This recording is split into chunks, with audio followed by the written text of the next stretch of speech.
देश भर में मौसम की मनमानी जारी है। राजधानी दिल्ली में आज भी पारा काफी ऊंचा रहेगा। जी हां, आज भी काफी गर्म भरा दिन रहने वाला है। मौसम की मनमानी फिलहाल जारी रहेगी। दिल्ली एनसीआर में 12 जून तक फिलहाल गर्मी से राहत नहीं मिलेगी। मौसम विभाग ने दिल्ली एनसीआर में इस बीच लू का अलर्ट जारी किया है। आईएमडी ने राजस्थान में भी हीट वेव की संभावना जताई है। उत्तर प्रदेश, बिहार में मौसम बदलाव की इस बीच संभावना। पूर्वी उत्तर प्रदेश और बिहार में हल्की बारिश के आसार हैं। बंगाल की खाड़ी में मौसमी सिस्टम बनने की संभावना बनी हुई है। मौसम विभाग ने पूर्वोत्तर में भारी बारिश का अनुमान जताया है। अरुणाचल प्रदेश, असम और मेघालय में 11 से 14 जून तक बारिश की संभावना। नागालैंड, मणिपुर और मिजोरम में भी बारिश की आशंका है। तो देखिए, एक तरफ पूर्वोत्तर बारिश के आसार बने हुए हैं, लेकिन अगर उत्तरी भारत की बात की जाए तो फिलहाल यहां प्रचंड गर्मी का सामना लोगों को करना पड़ेगा। हीट वेव का यहां पर प्रेडिक्शन मौसम विभाग की तरफ से किया गया है। मेरे साथ मोहित शुक्ला जुड़ गए हैं। मोहित का रुख करेंगे।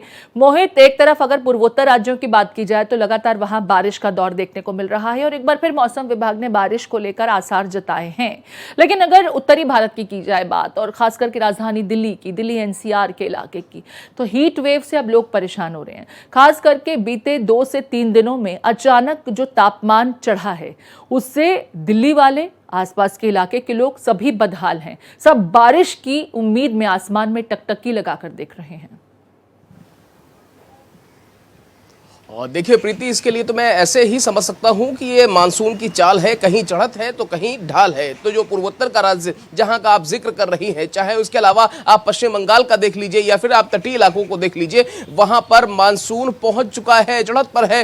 और हम कहें कि अब दिल्ली की अगर हम बात करें तो दिल्ली में आमतौर पर 27 जून, 28 जून, 26 जून के आसपास मानसून के पहुंचने की तय तारीख होती है, जो कि इसके आसपास ही पहुंचने वाला है। या फिर अगर आप 1-2 दिन थोड़ी सी गतिविधियां परिवर्तित होती हैं, चेंज होती हैं, तो यह भी उम्मीद लगाई जा सकती है कि 25 तारीख तक भी मानसून दिल्ली पहुंच सकता है। और जब तक ये नहीं पहुंच रहा है तब तक आपको यहां पर जबरदस्त गर्मी देखने को मिल रही है। और आप समझिए कि अगले 10 दिन, यानी कि आप समझ लीजिए कि अब से लगाकर 10 दिन तक 12, 13, 14 या मैं कहूंगा मैक्सिमम 15, 16 तारीख तक भी आपको इसी तरीके की तपिश देखने के लिए मिल सकती है। यही वजह है कि राजधानी दिल्ली में येलो अलर्ट जारी किया गया है, माफ कीजिएगा, ऑरेंज अलर्ट यहां पर जारी किया गया है। और यह ऑरेंज अलर्ट इसलिए जारी किया गया है क्योंकि राजधानी दिल्ली में अगले 3-4 दिन मौसम की तपिश बहुत ज्यादा मार देने वाली है। यही वजह है कि लोग परेशान हैं, हलकान हैं। और सबसे बड़ी बात आप समझिए कि कल का मैं जिक्र कर रहा हूं, कल राजधानी दिल्ली में सीजन का सबसे गर्म दिन महसूस किया गया, दर्ज किया गया। आप समझिए पारा 43 डिग्री था, लेकिन जो हमें फील 48-49 की करा रहा था। यही वजह है कि मानसून में कल आर्द्रता बहुत कम थी, 71 आर्द्रता की जो संख्या है वो 71 थी। यही वजह है कि कल आप समझिए, जैसे कई बार ऐसा होता है गर्मी होती है, लेकिन अगर मानसून में मौसम में थोड़ी सी शुष्कता बनी रहती है और शुष्कता के चलते हमें हल्का फुल्का मॉइस्चर सा फील होता है, तो लगता है कि ठीक है, थोड़ी सी राहत है, थोड़ा सा सुकून है। लेकिन ऐसा कुछ भी नहीं था। और आप समझिए ह्यूमिडिटी इतनी ज्यादा थी कि कल लोग परेशान थे। और अगले 3-4 दिन भी ऐसे ही सूरत हाल कमोवेश रहने वाले हैं। अभी बारिश का दौर तो फिलहाल अगले 2 से 3 दिन तक दिल्ली एनसीआर में देखने को नहीं मिलने वाला है, लेकिन तापमान जिसको कल हमने 43 डिग्री रिकॉर्ड किया दिल्ली एनसीआर के इलाके में, आज मौसम विभाग की माने तो पारा और चढ़ सकता है, 45 तक भी ये पारा पहुंच सकता है। और खास करके दिन के समय जो लोग घर से बाहर निकलते हैं, उनके लिए मुश्किलें सबसे ज्यादा हैं, क्योंकि नौतपा भले ही मई के महीने में होता हो, इस बार वो नहीं हुआ और उसकी जो भयानकता थी वो लोगों ने महसूस नहीं की। लेकिन जून के ये मिड मंथ के समय के आसपास अगर बात की जाए तो वही फीलिंग आ रही है, नौतपे वाली फीलिंग, क्योंकि लोग घर से बाहर निकल रहे हैं तो ऐसा लग रहा है झुलस जा रहे हैं। शाम तक भी यही हाल बना हुआ है।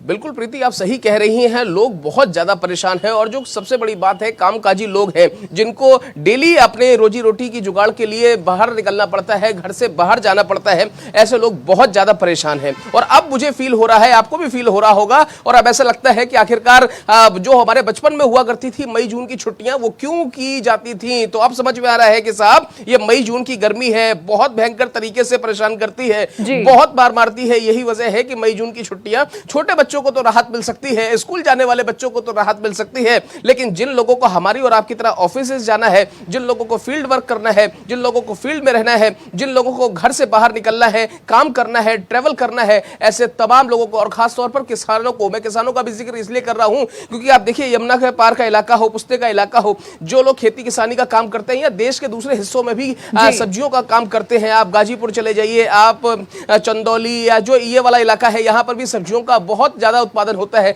ऐसे सभी जगहों पर इस समय सब्जियों की उत्पादकता में भी बहुत ज्यादा असर पड़ा है। इसका देखिए क्या होता है, इसका आपको असर धीरे धीरे फलों और सब्जियों के दामों पर भी देखने को आपको प्रीति मिलने वाला है। आप समझिए कि जो टमाटर अभी 20-25 रुपए बिक रहा था मार्केट में, एकदम से अचानक उछाल आया है, उसकी कीमतों में उछाल देखा जा रहा है। बिल्कुल ठीक कह रहे हैं आप मोहित, मैंने खुद वो महसूस किया कि अचानक रविवार से टमाटर की कीमतें ऊपर चढ़ने लगी और मौसम का असर है, क्योंकि आप उसे स्टोर ज्यादा समय तक कर नहीं सकते और अगर स्टोर करेंगे तो उसकी कीमतें बढ़ेंगी। यहाँ पर बात मैं लू की करूंगी क्योंकि मौसम विभाग ने लू के थपेड़ों को लेकर के भी लोगों को अलर्ट किया है। खास करके दिन के समय जो लोग 9-10 बजे के बाद अपने घरों से जरूरी काम के लिए बाहर निकलते हैं, उन्हें क्या एहतियात बरतना चाहिए ताकि वो डिहाइड्रेट ना हो, उन्हें लू ना लगे, वो बीमार ना हो।